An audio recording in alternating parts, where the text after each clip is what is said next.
Avant de parler de chaque culture, en fait, moi, ce qui m'a animé pour partir autour du monde, parce que je suis profondément attaché, bien sûr, au monde himalayen pendant 20 ans, et en fait, j'ai toujours aimé, autant en Inde que dans l'Himalaya, la salutation de joindre les mains. On ne serre pas la main dans l'Himalaya, on va toujours joindre les mains. Et en fait, c'est parce que quand on salue quelqu'un, on salue bien sûr la personne en face de soi, mais surtout, on vénère le Dieu qui est en l'autre, quel qu'il soit.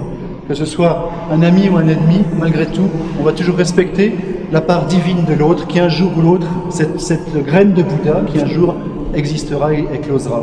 Et en fait, j'ai toujours beaucoup aimé cette interprétation de la salutation et de la relation à l'autre.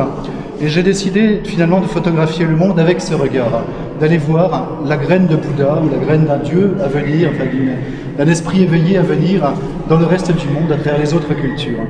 Donc on estime qu'il y a un parti pris, malgré tout, dans le reportage de la presse, qui est de toujours dénoncer les désastres, les choses qui ne vont pas. C'est important, c'est évident, je ne vais pas en faire un débat, absolument pas, puisque je cautionne ça. Il est important de dénoncer ce qui ne va pas, mais en même temps, il n'est pas juste de dénoncer que ce qui ne va pas, parce qu'il y a aussi l'humanité qui va bien. Et notre parti pris est de dénoncer le bien de l'humanité, si on peut dire. Parce que, au cours de tous ces voyages, de 30 ans de voyage autour du monde, personnellement, je n'ai rencontré que des gens qui vont bien. Alors, je ne veux pas généraliser et puis dire tout va bien, bien évidemment, mais malgré tout, même s'il est vrai que je ne vais pas que dans les zones de conflit, je dirais que 70% de l'humanité est construite de gens qui sont posés, qui sont tranquilles, qui ne demandent qu'une chose, c'est vivre leur vie, vivre leur foi, vivre leur culture, éduquer leurs enfants, donner des chances à leurs enfants, s'occuper de leurs bêtes. Ce sont des gens aimants de la vie. Et je trouve qu'il est important de témoigner aussi de cette humanité-là, parce que pour nous, c'est cette humanité qui fait grandir l'humanité, qui donne envie d'avoir des enfants, qui donne envie de profiter de cet héritage de notre patrimoine, des anciens qui ont bâti cette humanité dont on profite maintenant. Tout ça, c'est pas nous qui l'avons fait, ce sont des anciens. Donc cet héritage-là, on en profite et on a envie d'en faire profiter les générations suivantes. Donc finalement, il n'y a pas que nous, il y a en tout cas les 3/4 de l'humanité qui sont animés de cette même quête. Et il est important pour nous de témoigner et de cet héritage harmonieux, de la dignité des gens sur cette planète, et en même temps cet héritage spirituel et philosophique qui font grandir chaque culture de l'humanité. Donc ça, c'est à travers ce regard et ce parti pris qu'on a fait ce travail depuis 7 ans autour du monde. Ceux qui ont, avant nous, depuis des millénaires, se sont penchés sur le problème, ont trouvé connaître la beauté du monde, connaître tout ce qui fait l'énergie du monde, tout ce qui fait cette circulation de vie, c'est ce qui va nous aider à nous inspirer pour nos enfants et pour nous autour de nous. C'est cette inspiration qui nous a aidés, nous, pour éduquer nos enfants et que l'on a mis au partage et pour lesquels je remercie toutes les personnes qui nous ont encouragés à continuer. Elles sont aussi part de cette énergie et de ce souffle. Eh bien, c'est cela que l'on met ici en exposition. Je crois qu'on partait du constat du monde bouddhiste, où nous avons passé des années, que le monde est souffrance. Donc on ne peut pas échapper à la souffrance. À partir du moment où on est, on meurt. Et malgré tout, ce n'est pas une raison pour focaliser sur la souffrance non plus. Si on veut en sortir, il faut trouver d'autres clés de réponse pour trouver une harmonie intérieure. Et c'est pour ça que, en tout cas une quiétude intérieure, et c'est pour ça que cette exposition, on l'avait construite en partant de soi, pour trouver un équilibre en soi. Donc on a cherché des pensées qui nous ramènent à la question de comment trouver une harmonie en soi, pour pouvoir ensuite s'intéresser à l'autre, pour pouvoir s'intéresser à la famille, au village, à la ville et à la société, et ensuite, tel que le monde hindou nous l'indique, au cosmos, à nous relier aussi au monde cosmique. Et en fait, Daniel, dans le projet, a travaillé sur toute la partie littéraire, c'est-à-dire qu'elle s'occupait, avec une équipe de recherche, de lire des livres sur la culture en question, sur laquelle nous travaillons pendant l'année, pendant que moi, j'étais avec des assistants sur le terrain pour faire mon travail photographique. Et petit à petit, quand elle m'amenait ses pensées, qu'elle construisait son travail de pensée, eh bien, elle m'envoyait son travail, moi je lui envoyais le mien, elle essayait d'associer petit à petit nos images. Au départ, on travaillait chacun en aveugle, elle de son côté avec ses textes, moi dans mon travail photographique, sans du tout savoir à quelle pensée cette photo allait correspondre. Et puis, petit à petit, eh bien, on affinait ce travail de part et d'autre, jusqu'à arriver à faire 365 corrélations, qui est un sens. Hein, parce qu'en fait, le thème de ce travail n'a pas été simplement de mettre une citation avec une image, c'était de bâtir un sens. C'est pour ça qu'on a fait, Daniel a fait appel à des maîtres de recherche, pour que cette compilation de pensées sur une culture ait un sens. Alors évidemment, il faut relativiser, ça reste un travail d'auteur, avec forcément un parti pris. On n'a pas la prétention de montrer qu'est-ce que la culture et la sagesse indienne en 365 pensées, évidemment, mais malgré tout, on a envie d'en donner une approche pour donner envie d'aller plus loin dans la quête d'une culture ou d'une autre. Et pour moi, ce travail a été une révélation, bien sûr, parce que j'ai appris à découvrir d'autres cultures, d'autres modes de pensée. L'extrême-orient, c'est Chine, Japon, Corée. On travaille avec Lao Tse, les préceptes de Confucius et puis les grands maîtres zen. Lao Tse, il va nous dire ne pas agir, commencer par laisser faire. La difficulté de mon travail pendant tout ce projet, c'était de gérer ma frustration, parce que photographier l'Europe en 7 mois, c'est évidemment très frustrant, on ne peut pas donner son maximum. En plus, il y a l'hiver, il y a la météo, il y a les voyages à faire. Donc les jours photographiques dans un projet comme ça sur l'Europe sont très réduits, entre l'Islande et l'Andalousie et la Grèce. Et finalement, qu'est-ce que je pourrais retirer de ce voyage en Europe? C'est que je suis revenu émerveillé de ce continent, parce que je m'attendais à avoir ce ressenti qu'on a souvent sur notre société en disant tout va mal, les gens, il n'y a plus de communication, il n'y a plus de communauté. Finalement, à force de voyager dans tous nos pays, je me suis rendu compte qu'on avait non seulement une chance incroyable ici, d'avoir une société avec un héritage extraordinaire, non seulement culturel. Il n'y a pas un village, une ville en Europe, dans toute l'Europe, où il n'y ait pas une référence culturelle. Donc on a déjà cette beauté, ce patrimoine-là.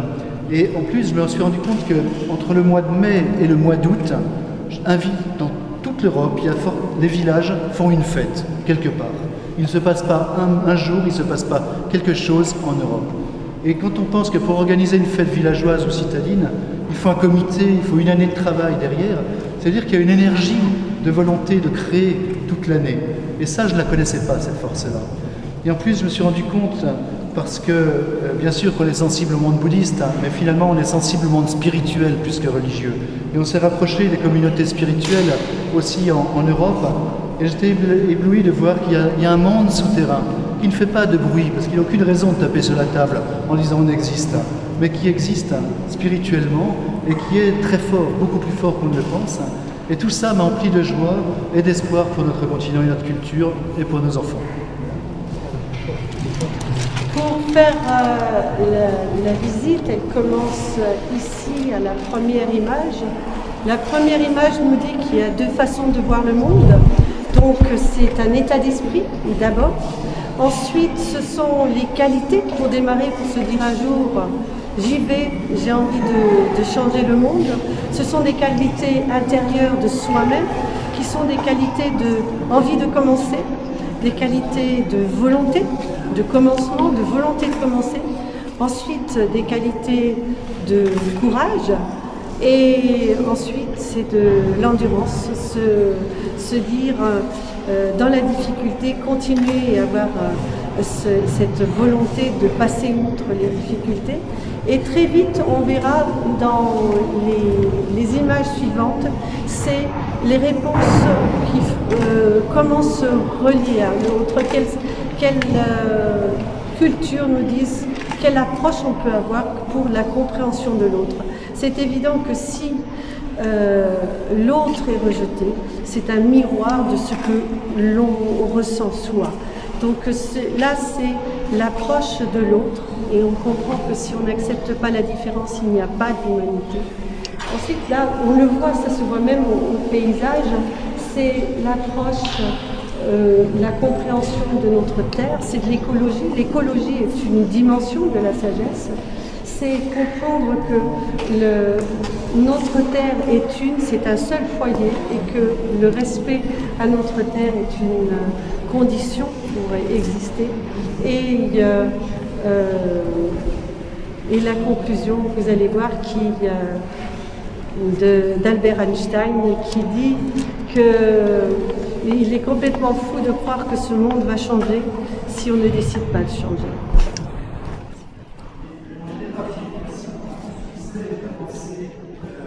Donc en fait, ce qui m'intéresse dans mon travail photographique, c'est la rencontre de l'autre. Et pourquoi je suis parti dans cette école? C'est qu'en fait, à 17 ans, je voulais être guide de montagne et je faisais partie d'une expédition qui allait faire une face rocheuse en Afghanistan. Et je commençais à potasser sur ce pays avant de partir. Ça m'a fasciné. Et arrivé à Kaboul, j'avais décidé, 17 ans, normal, de m'habiller comme un Afghan. Complètement, je voulais m'appliquer dans ce voyage. Et donc je suis arrivé, à peine arrivé à Kaboul, je suis allé dans le vieux bazar et je suis allé dans une échoppe de turbans. Et il y avait le marchand qui buvait son thé sur son kilim, qui ne prêtait pas une grande attention. Bon, j'ai choisi mon turban tranquillement, il y en avait des myriades, et je viens avec mon turban dans la main et je vais vers le marchand et je dis voilà, j'aimerais vous l'acheter. Combien ça coûte?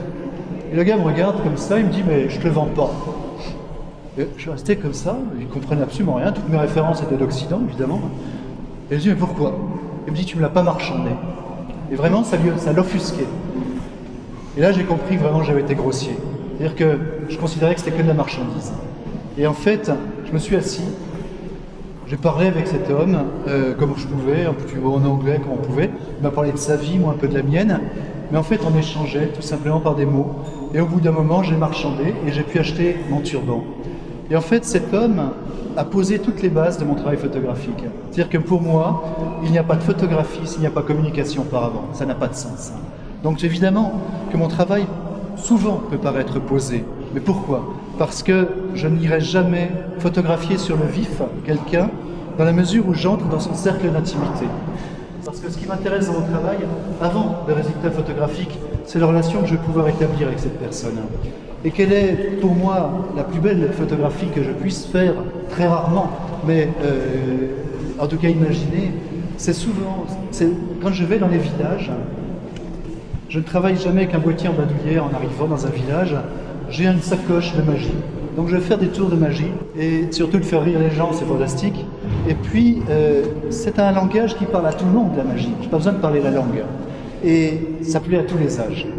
Donc c'est mon moyen d'entrer en communication et de rire avec les gens dans un village pour faire ma place parce que je suis l'étranger qui arrive. Et dans la foule, eh bien, je vais repérer, je vais voir des gens qui me touchent plus que d'autres. Il peut y avoir des gens en dehors d'une histoire, une femme sur un muret qui est complètement en dehors, qui est un peu triste, qui est nostalgique, mais qui a une belle expression. Je peux voir aussi quelqu'un qui ne rentre pas dans le cercle de la foule parce qu'on a l'impression qu'il a reçu trop de coups dans la vie et qu'il n'est plus prêt à redresser les épaules. Tout ça, ce sont des gens qui me touchent. Et le soir, le lendemain, je vais retrouver ces gens. Et par exemple, cette femme qui sera sur un muret très nostalgique, je vais être avec elle, je vais discuter avec elle, par le biais, soit je parle la langue, soit je l'interprète, jusqu'à comprendre que finalement, elle était nostalgique, elle ne s'impliquait pas dans ce qui se passait parce qu'elle pensait à son mari, parce qu'elle était jeune mariée, et que son mari était parti pour 3 mois aux alpages, et qu'elle espérait qu'il revienne vite. Et finalement, cette personne m'avait interpellé dans sa nostalgie et j'avais envie de photographier cela. Donc qu'est-ce que je vais faire? Je lui ai demandé de reposer pour moi, de se remettre en condition pour faire cette expression de vie qui m'avait plu la veille. Et je ne vais pas lui dire soyez nostalgique, évidemment. Mais alors la photo, les photos qui me touchent le plus, ce sont justement les photos de ces gens que je croise parfois dans un village, qui ont peut-être reçu trop de coups dans la vie et qui baissent les épaules. Dans ces cas-là, je vais vraiment faire avoir une attention particulière pour quelqu'un comme ça, et je vais lui demander de poser pour moi. Alors évidemment, au début c'est non, trop timide, trop veux pas, je mérite pas, je veux pas, mais on va discuter, on va s'asseoir, on va manger un morceau, jusqu'à ce que la personne accepte. Alors au début, le village va se moquer un peu de cette personne en disant allez, vas-y, regarde, attends, c'est toi, attends, il est amoureux de toi, le photographe, bon. Et cette personne n'ose pas regarder l'objectif. Mais nous, on s'applique avec mes assistants, on ne dit rien, on travaille, on fait nos photos, jusqu'à ce que la personne, finalement, se rende compte qu'on se donne de la peine pour elle. Et là, c'est toujours magique, parce qu'il y a ce village, ces villageois s'apaisent, il y a un moment de silence qui s'installe, et ce qui est très beau dans ces moments-là, c'est que la personne prend confiance en elle. Et petit à petit, on la voit qui se redresse et qui ose tout d'un coup regarder droit dans l'objectif. Et là, pour moi, ce sont des photos magiques. Le résultat m'importe peu, mais vivre cette photo-là, pour moi, c'est magnifique. Et souvent, quand j'ai ce moment de connivence où cette personne redresse les épaules et retrouve une dignité dans le viseur, j'ai la larme aux yeux. Et quand je lève les yeux de l'objectif, souvent, la personne a aussi les larmes aux yeux. Et pour ça, pour moi, c'est la plus belle photographie à laquelle j'aspire vivre.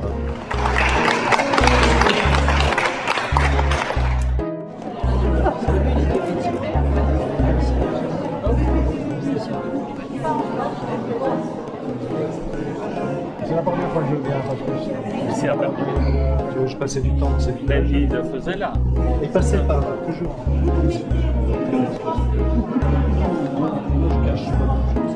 Croyance qui fait qu'on pense que l'Asie